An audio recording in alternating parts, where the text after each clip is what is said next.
If you wish to be successful, study success. If you wish to be happy, study happiness. Happiness is not an accident. It is first a study, and then a practice. If you wish to be wealthy, study wealth. Would you like to guess how many people make wealth a study? Right, very few. Surely, since wealth and happiness and success are all values to cultivate, you would naturally assume that most people would make a careful study of them. Why they do not is yet another example of those aspects of life that fall into the category of mysteries of the mind. Remember, major keys to your better future are going to be ideas and information.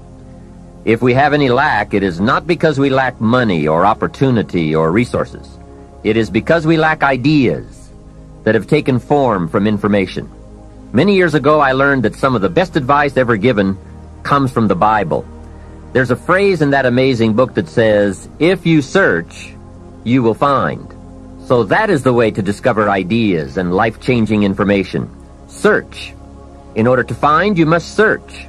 You must go to the seminars and to the training classes.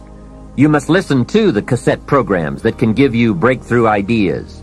You must go and engage in conversations with people of substance. You must go looking, go searching.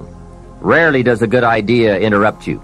And as you make a diligent search, you will find just the ideas you need.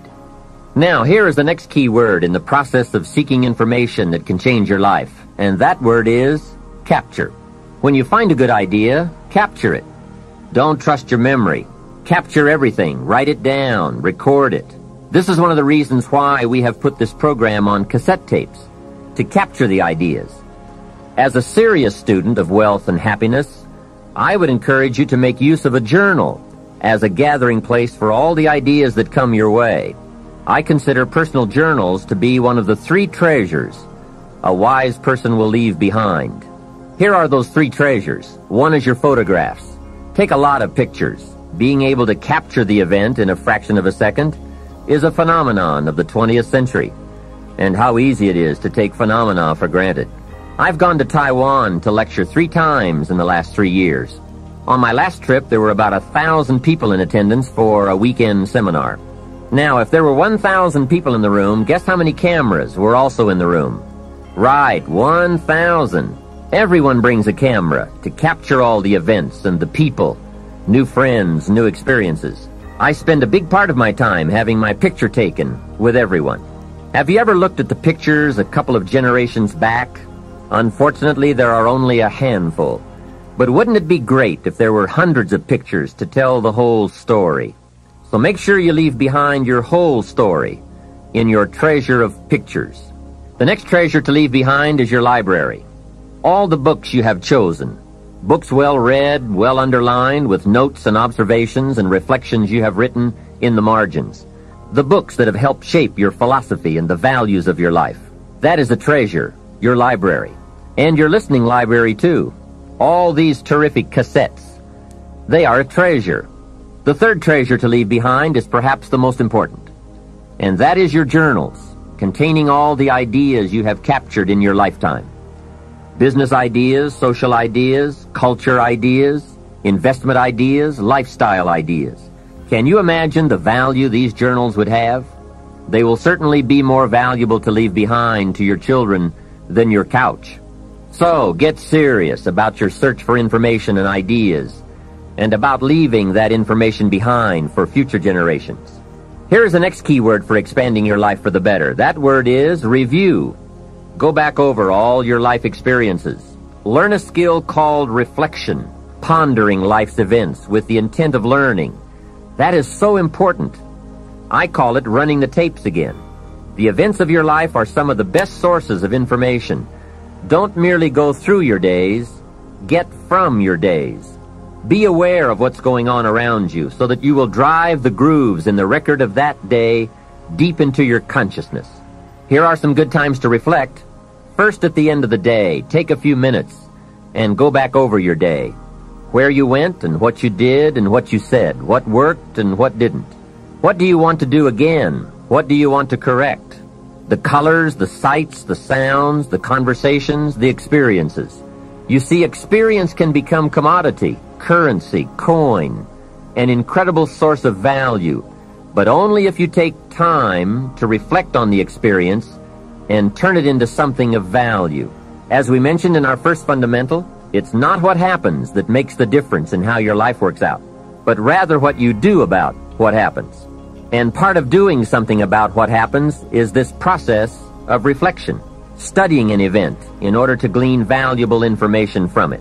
Another time to reflect is at the end of the week. Take a few hours. Take a half a day at the end of the month. Take a weekend at the end of the year. Reason? To make the past more valuable. Sophisticated people have learned how to gather up the past and invest it in the future. When my father was about to celebrate his 76th birthday, I said to him, "Father, can you imagine what it's going to be like to gather up the last 75 years and invest them in your 76th? That's how life can become productive and exciting. Not just living one more year, but gathering up the years and investing them in the next one." By reflecting, you can gather up all the conversations you have ever had and invest all that you have learned and all that you have felt in the next conversation. Gather all your experiences and invest all that you have learned and felt in your next experience. And the more value, the more substance, the more information, the more wisdom you can gather from all of your yesterdays, the more exciting your future becomes. Probably all of us already know all that we need to know in order to make our lives turn out the way we want, except for one thing: how to gather what we've learned in order to invest it in what we want to become. So start a new discipline that can lead to wealth and happiness. Find out how things work. Never let it be said you didn't find out. Now let me give you a qualifying phrase. You may not be able to do all you find out, but make sure you find out all you can do. So make your own life one of your most important studies. And in studying your own life, be sure to study the negative as well as the positive, your failures as well as your successes. Our so-called failures serve us well when they teach us valuable information. They're frequently better teachers than our successes. One of the ways we learn how to do something right is simply by doing it wrong. Doing it wrong is a great school for learning. Now I would suggest that you not take too long. If you've done it wrong for 10 years, I wouldn't suggest another 10. But what a close at hand and emotionally impactful way to learn from your own experiences. When I met Mr. Schoaf, I had been working 6 years. I started when I was 19, and when I met him, I was 25. He said to me, "Mr. Rohn, you have been working now for 6 years. How are you doing?" I said, "Not very well." He said, "Then I suggest you not do that anymore. 6 years is long enough to operate the wrong plan." Next he asked, "How much money have you saved in the last 6 years?" I said, "Not any." He said, "Who sold you on that plan 6 years ago?" What a fantastic question. Where did I get my present plan that wasn't working well? Hey, everyone has bought someone's plan. The question is, whose? Whose plan have you bought? Now, those initial confrontations as you come to grips with your own past experiences may be a little painful at first, especially if you have made as many errors as I did. But think of the progress you can make when you have finally confronted those errors by becoming a better student of your own life. Now, the next way to learn is from other people's experiences. And remember, you can learn from other people whether they have done it right or wrong. You can learn from negative as well as positive. The Bible is such a great book because it is a collection of human stories on both sides of the ledger. One list of human stories is called examples. Do what these people did. And the other list of human stories is called warnings. Don't do what these clods did. What a wealth of information. What to do and what not to do. I think it also means, however, that if your story ever gets in somebody's book, make sure they use it as an example, not a warning. There are 3 ways to learn from other people. The first is to listen to the cassettes and read the books by and about people who've accomplished great things.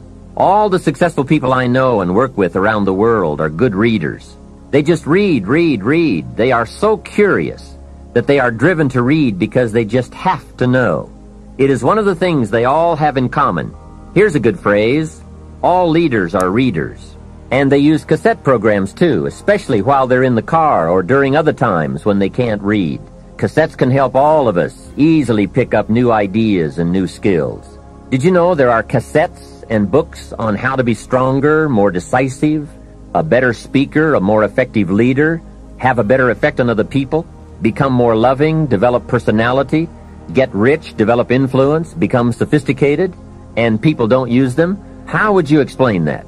Did you know that hundreds of successful people have written their stories in books and told how they did it on cassettes like this, and people don't want to listen? How would you explain that? The guy's busy, I guess. He says, well, yeah, if you worked where I work, by the time you struggle home, it's late. You've got to have a bite to eat, watch a little TV, and get to bed. You can't stay up half the night and read. And this is the guy that's behind on his bills. He's a good worker, hard worker, sincere.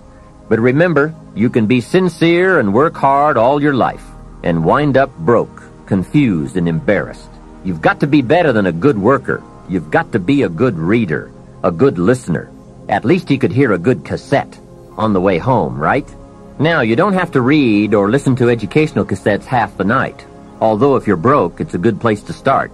But here is all I ask, just 30 minutes a day. That's all. Stretch it to an hour if you can, but at least 30 minutes. Half rich isn't bad. 30 minutes. Hear or read something challenging, something instructional, at least 30 minutes a day. And here's the next key. Every day. Don't miss. Miss a meal, but not your 30 minutes. Hey, you can get along without some meals, but you can't get along without some ideas, examples, and inspiration. There's a Bible phrase that says, humans cannot live on bread alone, or food alone. It says the next most important thing to bread is words. Words nourish the mind. Words nourish the soul. Humans have to have food and words to be healthy and prosperous. Make sure you have a good diet of words every day. I told my staff one day, some people read so little they have rickets of the mind. And also remember, to properly feed the mind, you must have good balance. Don't just read or listen to the easy stuff. You can't live on mental candy. Here is a thought. Why not call good books and cassettes tapping the treasure of ideas? That's it. Tapping the treasure of ideas, like you're doing with this program. And if somebody's got a good excuse for not tapping the treasure of ideas for at least 30 minutes every day, or spending the money and getting the books and cassettes, I'd like to hear it. Some excuses you wouldn't believe. I say, John, I've got this gold mine. I've got so much gold, I don't know what to do with it all. Come on over and dig. John says, I don't have a shovel. I say, well, John, get you one. He says, do you know what they want for shovels? Hey, invest the money. Get the cassettes and books. The best money you can spend is money invested in your self-education. Don't shortchange yourself when it comes to investing in your own better future. Mr. Schoaf got me started on my library when I first met him. He said to me, become self-educated. Standard education will get you standard results. Check those numbers and see if that's what you want. And if it isn't, if you want something better than standard, you must become self-educated. So I went to work on my library, and I now have one of the best.